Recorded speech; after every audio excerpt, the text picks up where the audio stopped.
مقپن کا آغاز جہاں سے ہوا شہزادہ ابراہیم سے، اور جس طرح روایت میں موجود ہے کہ ایک مصری شہزادہ تھا، تو کنفرم کیا ایسے سورسز ہیں جس سے پتہ چلے واقعی میں مصری تھا؟ اور یہ کیسے ان سنگلا پہاڑوں کو اس دور میں 1190 میں جب سفر کی بھی یعنی آسان ذرائع نہیں تھے، تو کیسے یہاں پہ پہنچا ہوگا بلتستان؟ دو وجوہات ہیں. ایک تو سن ٹیلی ہو جاتا ہے، یعنی عصری شہادتیں آپ کے پاس موجود ہیں، وہ کیونکہ وہ تاریخ ڈاکومنٹڈ ہے.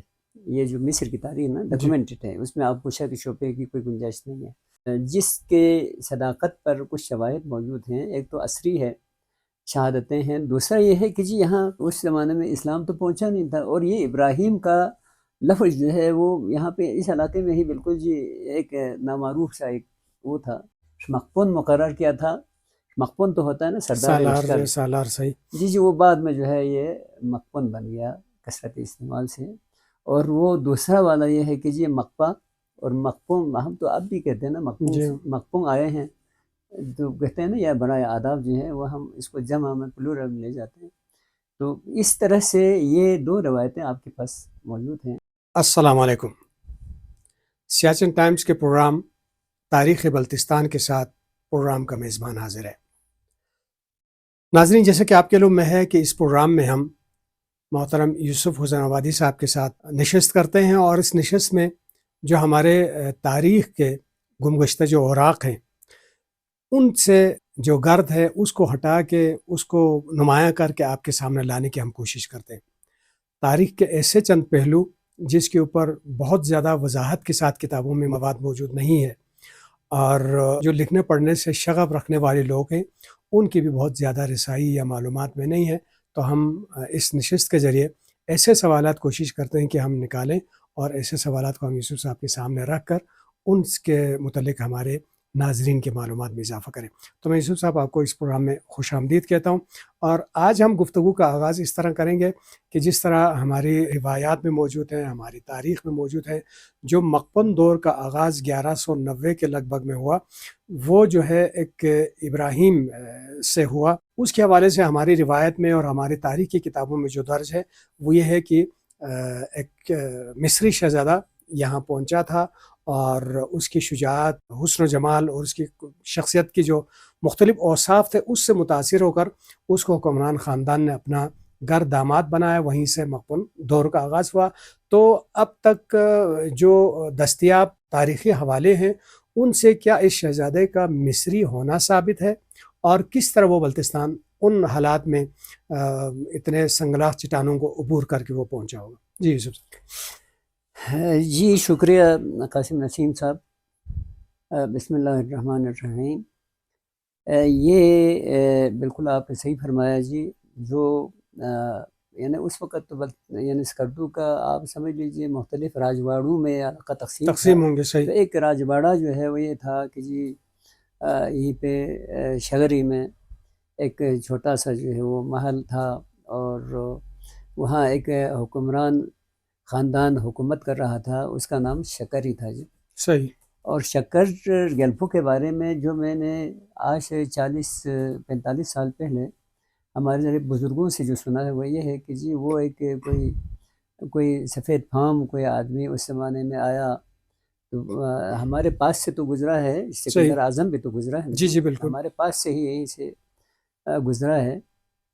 تو اس دوران کوئی سردار جو ہے وہ اندازہ ہمارے بزرگوں نے کیا کہ جی وہ ان علاقوں میں پہنچا ہے. تو اس وقت اتفاق سے یہاں ایک اسپیس یہاں پہ تھا، تو جس پہ جو ہے اس نے قبضہ کیا، اور یہاں اسکردو میں شگری جسے آج کہتے ہیں وہاں جو ہے اس کی حکومت قائم ہو گئی. آپ کی روایات میں یہ واضح ہے، یہاں پہ عصری شہادتیں بھی ہیں اور دوسری شہادتیں بھی ہیں. تو اسی طرح سے اس کا بھی یہ ہے کہ جی یہ 327 قبل مسیح میں یہ سکندر اعظم نے دریائے سندھ کو عبور کر کے راجہ پورس کے اوپر حملہ کیا تھا. ٹھیک. جی تو یہ اسی زمانے کا لگتا ہے، کیونکہ اب اس کے بعد جو ہمیں یعنی جو اس کے بعد جو ہسٹری ملتی ہے مقپن کی وہ تو 1190 ہے. اب آپ اندازہ کریں نا یہ کہاں جو ہے وہ قبل مسیح 350 قبل مسیح، اور کہاں جو ہے 1190 ایسے بھی بہت بڑا لمبا عرصہ ہے۔ اس میں جو ہے وہ پتہ نہیں کتنے جو ہے ان پہاڑوں نے کتنے نظارے دیکھے ہوں گے۔ صحیح۔ تو جی بالکل اس کا عصری شہادت کے حوالے سے یہی ہے۔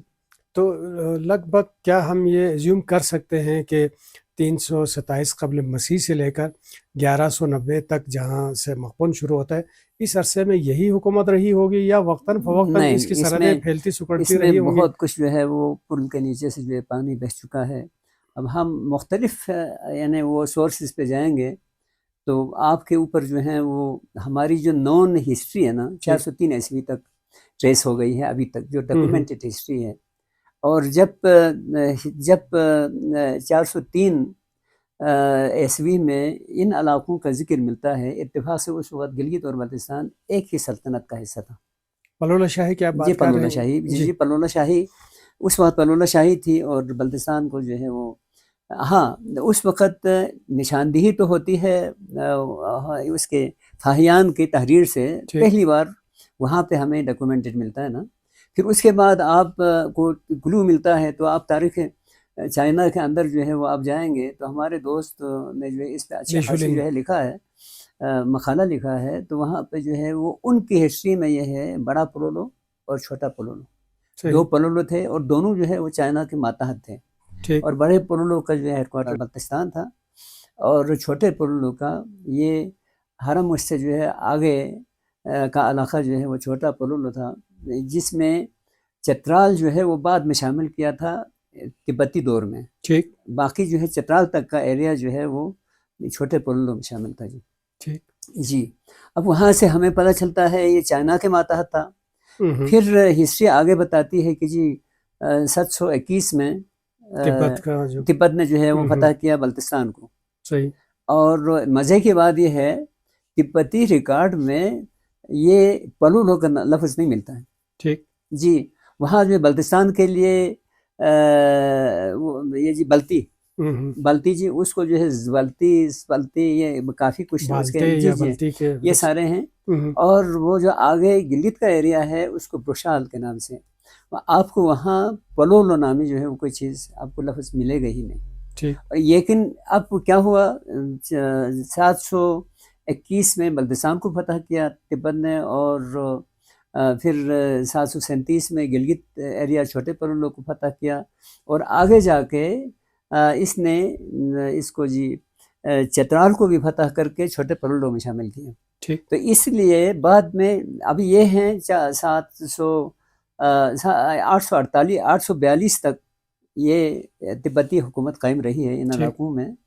اب اس میں جو ہے وہ پلولو کا لفظ نہیں سنیں گے، یہاں جو ہے وہ بلتی اور وہ جو ہے وہ بروشال جی۔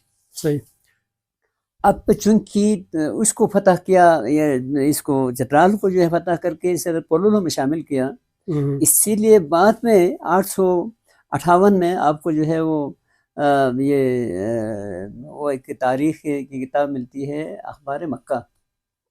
اخبار مکہ میں پہلی بار الازرقی نے پلولو کو جو ہے بلور کہا ہے، اور ہمیں وہیں پہ بلور کا ذکر پہلی بار ملتا ہے ازرقی کی وہ اس کتاب میں۔ جی اور تو اس میں کا مطلب یہ ہوگا کہ وہ جو پلور ہے وہ شاید عربی میں پے نہ ہونے کے انہوں نے جی بالکل ہے، یہ صرف تلفظ یعنی وہ رسم الخط اور وہ زبان کے یعنی وہ اس مزاج کی وجہ سے پلولو جو ہے وہ بلور بن گیا، اور اسی لیے کوہ بلور جو ہے وہ عرصہ دراز تک کوہ بلور کا ذکر ملتا تھا، لیکن جغرافیہ دان جو ہے اس کو لوکیٹ نہیں کر سکے تھے۔ یہ 1847 میں کرنل کننگم کے سامنے یہ ہمارے گلگت کے کچھ لوگوں نے جو ہے اس علاقے کو پلولو استعمال کیا نا، تو یہ مسئلہ وہی پہ ہو گیا۔ وہ خود لکھتا ہے اپنے کتاب میں کہ جی میں بڑا خوش نصیب ہوں کہ جی میں نے یہ بڑا جو ہے وہ ایک حقیقت، بہت کنفیوزنگ ایک حقیقت جو ہے وہ میں نے ڈسکور کیا ہے۔ تو اس طرح سے جو ہے وہ یہ یعنی یہاں سے مغرب کی طرف بلتستان یا تبت کا نام جو ہے وہ بالکل یعنی وہ کسی کو نہیں پتہ، وہ جانتے ہیں تو وہ صرف پلولو کے نام سے جانتے ہیں۔ جی یہ اس نے لکھا ہوا ہے۔ تو اسی لیے اس نے جو کوہ بلور کی حد بندی ہے نا، اس نے مقرر کیے ہے گلگت اور یاسین کے جو ہے وہ دریا کے سورسز معدن سے لے کے یہ نوبھرا دریائے نوبھرا کے معدن تک، یعنی بلتستان کا پورا ریجن۔ جی یہ جو ہے وہ کوئی 150 150 میرے خیال 300 ہے، شاید 300 جی، یہ 300 میل کا فاصلہ جو ہے یہ ٹھیک کوہ بلور ہے خصوصی طور پہ۔ ٹھیک پھر اس کے بعد دریائے نبرہ کے معدن سے لے کے دریائے شوق کے معدن تک کا ایریا جو ہے خصوصی طور پہ قراقرم کے نام سے معروف ہے۔ ٹھیک وہ 150 میل ہے، وہ یہ 300 میل ہے، وہ 150 میل ہے۔ اس ٹھیک طرح سے 450 میل جو ہے وہ بتاتے ہیں کہ یہ جو ہے وہ آگے تک جاتا ہے۔ تو یہ کوہ بلور بھی جو ہے وہ پھر یہیں سے جو ہے اس نے دریافت کیا ہے، اسی پلولو کے حوالے سے دریافت کیا ہے۔ ٹھیک جی تو واپس ہم پہلے والے سوال پہ آتے ہیں، جو مقپن کا آغاز جہاں سے ہوا جی شہزادہ ابراہیم سے، جی۔ اور جس طرح روایت میں موجود ہے کہ ایک مصری شہزادہ تھا، تو کنفرم کیا ایسے سورسز ہیں جس سے پتہ چلے واقعی میں مصری نہیں تھا؟ اس اور یہ کیسے ان سنگلا پہاڑوں کو اس دور میں 1190 میں جب سفر کی بھی یعنی آسان ذرائع نہیں تھے، تو کیسے یہاں پہ پہنچا ہوگا بلتستان؟ اصل میں اس زمانے میں نا جی یہ حوادثات زمانہ ایسا ہے کہ جی وہاں فاطمیین مصر کی حکومت تھی قاہرہ میں، ٹھیک اور وہاں تھوڑی سی بدنظمی ہو گئی، تو فاطمیین مصر کے خلیفے نے وہاں مملوکوں کی حکومت تھی شام میں، ٹھیک ان کو کہا کہ جی کوئی اچھا سا منتظم ہمارے لیے بھیج دیں۔ ٹھیک یعنی یہ آپ کو میں وہی تاریخ عرض کر رہا ہوں۔ تو پھر انہوں نے وہاں سے شیرکوہ نامی ایک آدمی کو بھیجا۔ اچھا جی جی، فاطمیین مصر کی حکومت نے اس کو وزیر اعظم لگایا، ٹھیک اس نے اپنے بھتیجے کو بھی ساتھ لایا تھا۔ ٹھیک جی جی، جس کا نام بعد میں وہ جس نے فاطمیین مصر کا وہ خاتمہ کر ڈالا نا، سلطان صلاح الدین ایوبی صلاح الدین ایوبی جو ہے یہ شیرکوہ کا بھتیجا تھا۔ ٹھیک شیرکوہ جو ہے وہ آن ڈیمانڈ لایا گیا تھا وہاں سے، یہ غالباً یہ کرد میرے خیال میں نسل سے تھا۔